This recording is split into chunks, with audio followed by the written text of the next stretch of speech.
ओम नमो नारायणाय. नमस्कार दर्शकांनो, गरुड पुराण प्लेलिस्टच्या भाग 9 मध्ये आपले स्वागत आहे.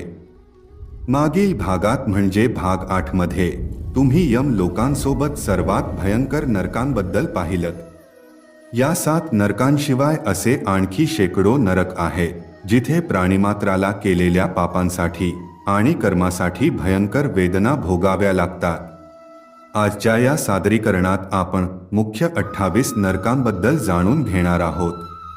वैदिक आणि पौराणिक ज्ञान मिळवण्यासाठी व्हिडिओ जास्तीत जास्त शेअर करा आणि चॅनल सबस्क्राइब करा. जास्त वेळ न घेता आपण आपले सादरीकरण सुरू करूया. सर्वप्रथम आपण जाणून घेऊया हे 28 नरक कोणते आहे. तामिस्त्र, अंधशिस्त्र, रौवर, महारौवर, कुंभीपाक, कालसूत्र, हासीपंवन, सकौरमुख,